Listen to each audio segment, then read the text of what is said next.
उत्तानपाद ने कहा चलो कुछ समय बाद हो जाएगा, लेकिन कुछ समय बाद भी नहीं हुआ। अब तो चिंता हो गई कि हमारे बाद इस राज्य को संभालेगा कौन। राजा को तो संतान होना चाहिए क्योंकि वो राजधर्म था।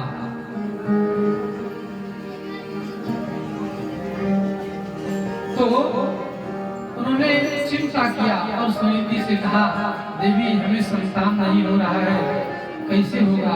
तो सुनीति बहुत विचार वाली उनकी पत्नी थी, बहुत सौम्य भाव की, बहुत पति की बातों को पूरा मानती थी। उन्होंने कहा कि एक काम करिए आप, बोले मेरे गर्भ से संतान नहीं हो रहा है तो आप ऐसा करो दूसरा विवाह करो, क्योंकि संतान होना चाहिए। इस गद्दी पे तो कोई बैठेगा। लेकिन उत्तानपाद ने कहा नहीं देवी मैं दूसरा विवाह नहीं करूंगा, चाहे जो होने का होगा होगा, दूसरा विवाह मैं नहीं करूंगा। देखिए इस समय चक्र है, हम लोग भी अपने परिवार में इतना अच्छे से रहते हैं, लेकिन कुछ समय ऐसा बदल जाता है जो बुद्धि को बिगाड़ देता है और वहीं से परिवार का नष्ट होना शुरू होता है।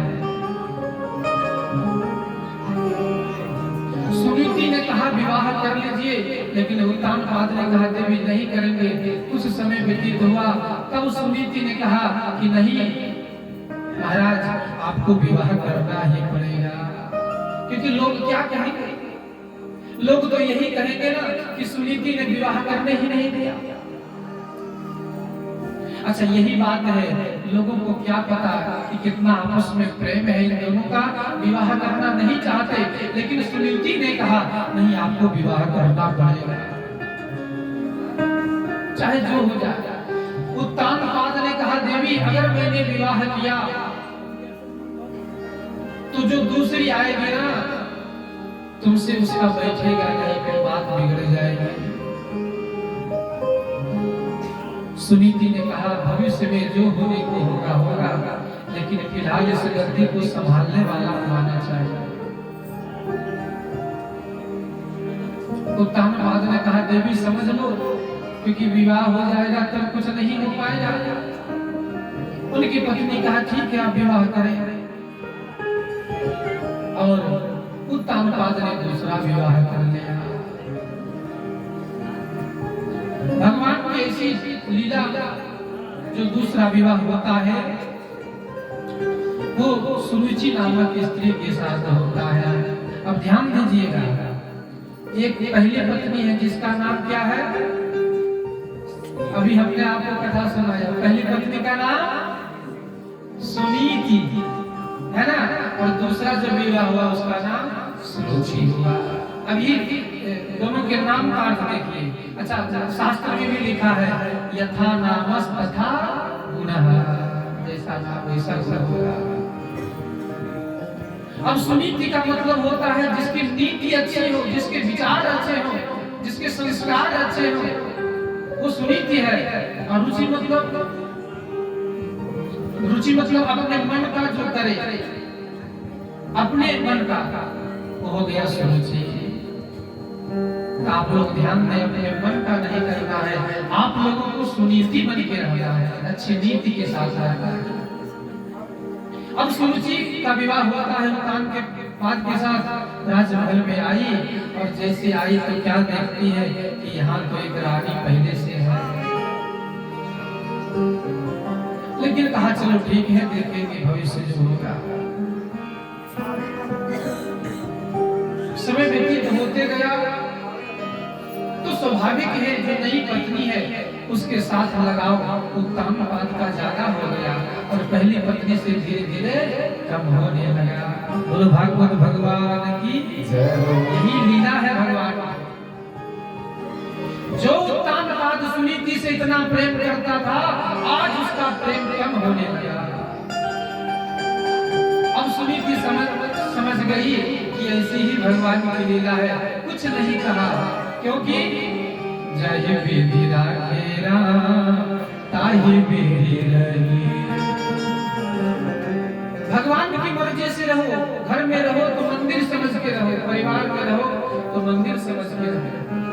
उसमें सांत्वना मिलेगा, शांति मिलेगी। सुनीति ने कुछ नहीं कहा, चुप। लेकिन सुरुचि वो देखती है कि मेरे प्रति इनका प्रेम बढ़ गया, तब उनको मौका मिला। और तब एक दिन सुरुचि ने कहा उत्तानपाद से कि राजन, जब हम इस राजमहल में हैं ही तो उसकी जरूरत क्या है? मेरे समझ से इस राजमहल में उसका कोई जरूरत नहीं है। वही हीरा था। उत्तानपाद मन में समझ गए कि मैं समझा रहा था, लेकिन इसने बात नहीं मानी। लेकिन अब कर क्या सकता है? होनी तो होकर रहती है। उत्तानपाद ने कहा देवी क्या दिक्कत है, उसको भी रहने दो, तुम भी रहो। लेकिन सुरुचि ने कहा नहीं। एक दिन सुनीति ने राजा के पास जाने का प्रयास किया तो सुरुचि ने कहा अभी हम थोड़ा वार्तालाप करते हैं, बाहर हो। सुनीति को रोक दिया। सुनीति रुक गई और जाकर के सुरुचि ने कहा उत्तानपाद से कि अब एक काम करना होगा। राजा ने कहा क्या? बोले या तो उसको रखो या तो हमको रखो। अब हम संकट में पड़ गया। राजा क्या करे? उसको भगाना भी नहीं चाहते, लेकिन अगर उसको रखे तो ये चली जाएगी तो लोग क्या कहेंगे? धर्म संकट में पड़ गया राजा। और जाकर के सुनीति से कहा कि देवी ऐसी बात है, वो तो ऐसी बातें कर रही है, क्या होना चाहिए? सुनीति ने कहा राजा आप चिंता मत करें, जो वो कहती है वैसा ही होगा। आप प्रेम से राजमहल में रहिए, हम इस राजमहल को छोड़ करके जाने को तैयार हैं, पर आपके राज सिंहासन के लिए कोई खतरा हो ऐसा काम न करे। राजा ने तो भेजना नहीं चाहा, लेकिन सुनीति अपना सामान थोड़ा बहुत लेकर के और निकल पड़ी राजमहल से। बोलो शंकर भगवान की जय हो। इतना बड़े राजमहल की पत्नी, राजा उत्तानपाद की पत्नी आज निकल गई और जंगल की तरफ चली जा रही है। राजा ने कहा सैनिकों को भेज करके जाओ, इसके साथ कहीं सुंदर इसको जगह बना देना और रहने का स्थान दे देना।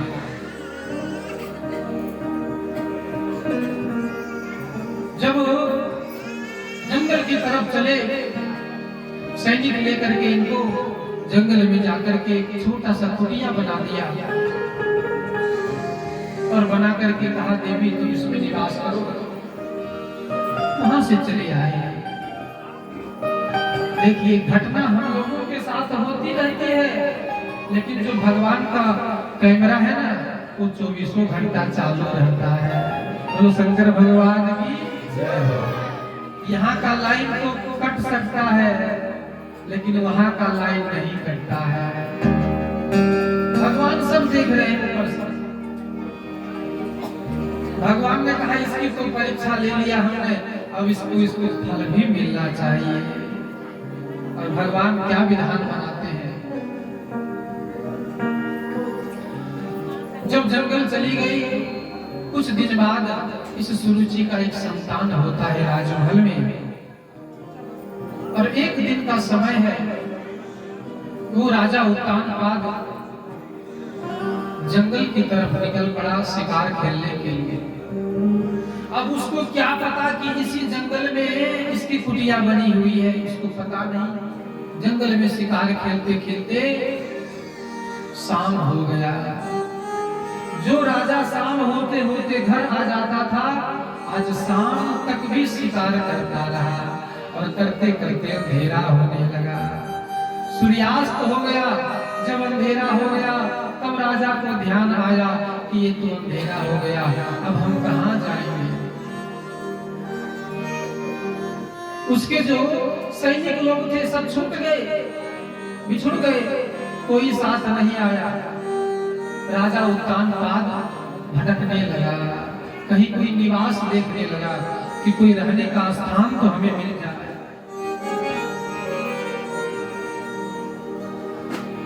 ऐसे घूमते घूमते चलते जा रहे हैं और दूर से देखा तो क्या देखा कि कुटिया बनी हुई है जंगल में। उसमें एक छोटा सा लकड़ी का प्रकाश है, लकड़ी जल रहा है, उसका प्रकाश आ रहा है। जब प्रकाश को देखा कुटिया में और उस कुटिया की तरफ प्रवेश किया, राजा ने उसको नहीं पता था कि जिसको राज दरबार से निकाल दिया गया राजमहल से, वही इस कुटिया में निवास कर रही है। राजा चला जा रहा है, भूख प्यास से व्याकुल हो गया और अंधेरा था बाहर। जब अंदर प्रवेश किया राजा ने, उत्तान बाद ने आवाज लगाई,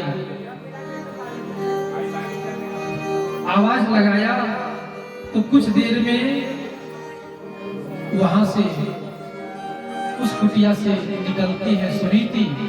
और जब देखा उस प्रकाश में तो क्या देखती है कि यही उत्तानपाद राजा है। और राजा ने भी देखा कि यही वो पत्नी है जिसको मैंने निकाल दिया। दोनों में वार्तालाप हुई, देवी समागम होना था हम लोगों का, भगवान की लीला थी, तुमको मैंने निकाल दिया। सुनीति ने कहा कोई बात नहीं राजा, आप चिंता मत करें, ये भगवान की ही इच्छा है, आप बैठिए। प्रेम से बिठाया, सुनीति ने आसन देकर के बिठाया और आसन देकर के बिठाया, जलपान कराया, क्योंकि भूख प्यास से पीड़ित था राजन। और जब जलपान हुआ, फल फलाहार हुआ, कुछ भोजन बनाया गया, भोजन कराया गया, रात्रि हो चुका था। तो सुनीति ने कहा कि आप इस मध्य रात्रि में कहीं मत जाइए, इतना अधिक रात हो गया है और जंगल में तो बड़े बड़े जंगली जानवर हैं, आप प्रातः काल होगा चले जाइएगा, रात्रि विश्राम यहीं पर करिए। राजा ने कहा सही बात है, भटकते भटकते तो यहाँ गए, अगर हम यहाँ से जाएंगे तो कहाँ जाएंगे। राजा ने विश्राम किया रात्रि में, दोनों में वार्तालाप होता है, सारी घटनाएं होती है, वार्तालाप हुआ और भगवान की कृपा से उसी दिन उस सुनीति के गर्भ में एक भक्त का उसमें जो है गर्भ में स्थापन होता है और भगवान की कृपा से ध्रुव जी महाराज उस गर्भ में स्थापित हो गए। बोलिए भक्तवत्सल भगवान की जय। रात्रि विश्राम किया और भगवान के भक्त गर्भ में पहुंच गए। लीला भगवान की विचित्र है। प्रातः काल हुआ, राजा अपने राजमहल लौट आया। उधर सुनीति अपने राजमहल में प्रेम से रह रही है। समय व्यतीत होता गया और एक समय आया जब 9 महीने पूर्ण हुए तो सुनीति ने एक सुंदर बालक को जन्म दिया। उसका नाम रखा गया ध्रुव। ध्रुव मतलब निश्चय। 9 महीने पश्चात जब बालक का जन्म होता है तो जंगल में जो रहने वाले लोग थे उन्होंने रक्षा किया, देखभाल किया सुनीति का। और बालक का जन्म होता है। जब सुनीति को बालक का जन्म हुआ, एक बालक हो गया, तब सुनीति की आंखों से झरझर आंसू गिरने लगे और भगवान उसे कहने लगी, प्रभु ये करना था तो पहले ही क्यों नहीं किया। लेकिन भगवान की इच्छा है, आपकी जैसी इच्छा, और समय चक्र होता है, जब समय आएगा तभी कार्य होगा। बालक को देख करके सुनीति विचार करती है, प्रभु आज ये बालक मेरे लिए सब कुछ है। और वास्तविक में थोड़ा सा देर होता है, लेकिन भगवान के घर अंधेर नहीं होता है। भगवान को याद करती है सुनीति कि प्रभु इस बालक को आपने तो दिया है, लेकिन इसके पिताजी तो राजमहल में है, हम इसका रक्षण कैसे करेंगे, देखभाल कैसे होगा। और भगवान से कहती है सुनीति, विचार करती है कि इसके जीवन की रक्षा और हमारे जीवन की रक्षा आपके हाथ में है।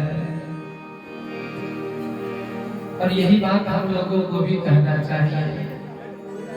घर परिवार संतान मिलना बड़ी बात नहीं है, उसको चलाना बड़ी बात है। अगर बेटा है अच्छी बात है, लेकिन कुपुत्र बन गया तो कुपुत्र जाएगा क्वचित माता न भवति। और लिखा है शास्त्र में कि कुपुत्रो दुखदायक, बेटा नालायक हो जाए तो कष्ट देने वाला होता है।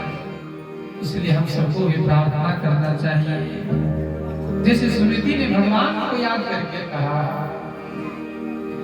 संवरिया ले चल पलई कहा,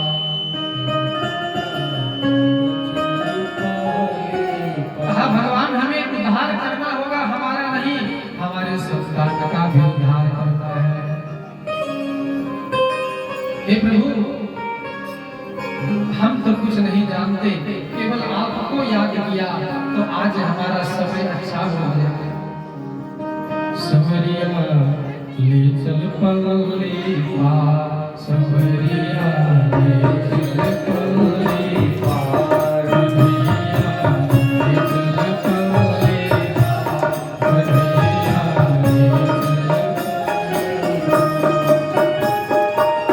जहाँ विराजे राधा रानी, जहाँ विराजे राधा रानी, जहाँ विराजे राधा रानी, जहाँ विराजे राधा रानी। ऐसा है, जिसको जिसको बेड़ा पार करना हो सबको भगवान से कहना पड़ेगा। हमारे कहने से नहीं, आपके कहने से बेड़ा पार होगा। तो सब लोग प्रेम से गाइएगा आनंद के साथ। जहाँ विराजे राधा रानी, जहाँ विराजे राधा रानी, अलुमेली सरकार संवरिया ले चल पलई पार, संवरिया ले चल पलई पार, ले चल पलई पार, संवरिया ले चल पलई पार, ले चल पलई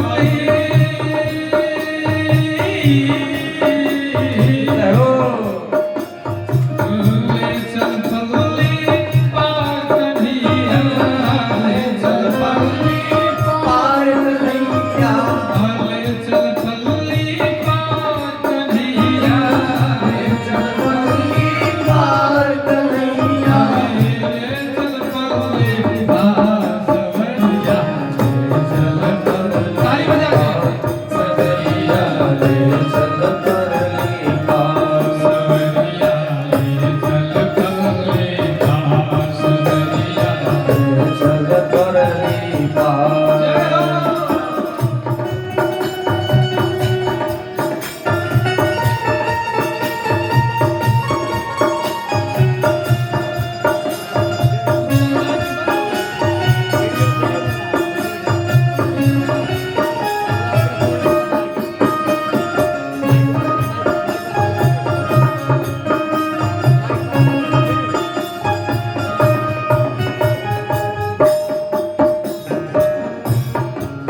सुनीति ने कहा, मेरे पास जो भी हो और गुण अवगुण सब सबके पास होता है, लेकिन प्रभु आप स्वीकार करो। गुण अवगुण सब तुझको अर्पण, गुण अवगुण सब तुझको अर्पण, गुण अवगुण सब तुझको अर्पण, गुण अवगुण सब तुझको